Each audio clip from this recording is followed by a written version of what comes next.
Hi, I'm Nick Mitchell. I'm standing in the FXG head offices in Hangzhou, China. Half of our team is in here right now because they're preparing downstairs for our next live stream. So today what I want to talk to you about is the world's first 8K 3D big budget VR live stream. So last week we went to Beijing to film Elvis Wang, an up-and-coming pop star, and we had 4 cameras filming at the same time. 2 were doing a live stream that was sent right live to Pico video, where hundreds of people were watching it at the same time.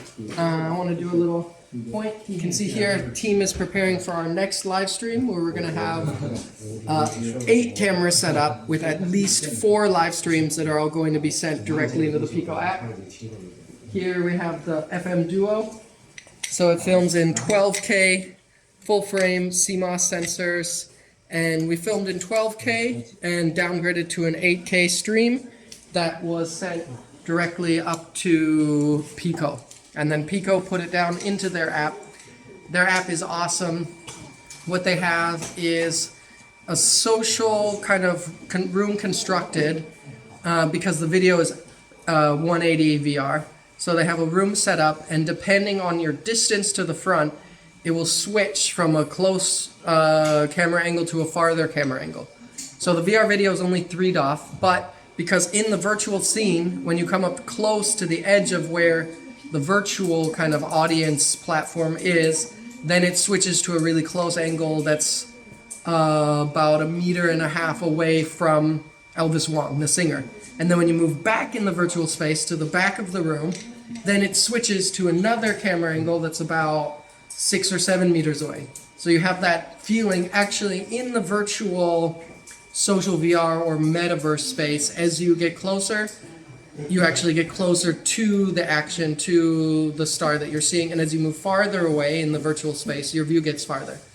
So it's a really interesting kind of connection that they did between 6 DOF-ish, well, it's a 6 DOF social VR scene, and 3 DOF videos, but because of switching back and forth between your different live streams, it gives you kind of that feeling of the video isn't set in one position, but it's actually, the key's right there, and so as you move back and forth, you get closer and further. For our next stream, we're going to have 4, at least 4, which means in the virtual space, you'll have a lot more freedom of movement. I believe we're going to have different angles, because this time we had 2 cameras set straight, facing directly towards him. So you just could move forward and backwards in regards to the camera, but for the next version, there's going to be other angles. So depending on what side of the virtual audience you are, you'll be able to see the show from different sides. And also the artist we're filming next time, Wang Xi is really big.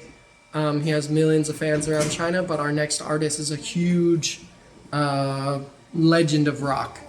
So somebody really big who's super well known, and it's going to be huge. So we can see Pico / ByteDance is doing a huge investment into VR by buying Pico, but now their focus, a big part of it is on VR film and on VR live stream. So you're going to see loads of this kind of content coming out of Pico and ByteDance, and as they expand internationally, this kind of content is going to be expanding across the world. So it's super exciting, especially for someone like me who's been doing VR film for almost 10 years.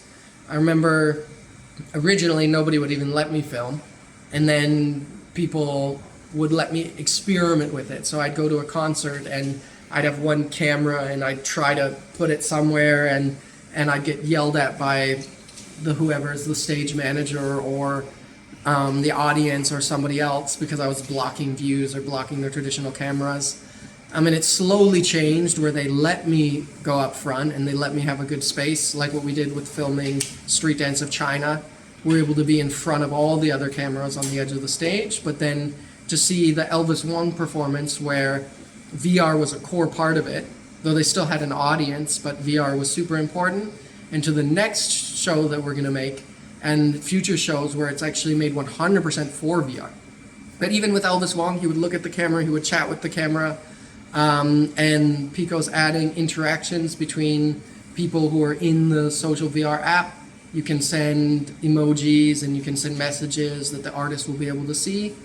But it's fascinating, like to see VR film having that much importance, where there was actually a staff of 30 people, 15 people from FXG, who were handling the VR filming, as well as there was 2D live streaming, but it was for VR. So in the virtual space, you can go close up to him, you can go far up to him, but there was screens on the wall that you would usually see if you're in a concert setting that have like the traditional 2D video up there. So it was very interesting, but to have that 30-person team, so many people from ByteDance, so many people from FXG, all for VR film, it's exciting. This 2020 is the year of VR film, and VR live stream is actually going to be awesome, and people are going to care about it, and FXG is going to do everything we can to bring it to you. We're working hard with our camera, the FM Duo, to do what we can provide, that awesome quality with multiple cameras, super high resolution, live streamed, 8K, 30 frames per second, and we're ready to do 12K as soon as these platforms and headsets support it. So stay tuned. There's a lot of awesome stuff coming up. And yeah. All right, that was awesome. Thanks, Tony. You always have something insightful. Thanks, everybody. Make sure that you like, subscribe, and follow Tony the Scarred Ghost, and also find us FXG on all the popular channels. See you in the VR live streamed future. Bye.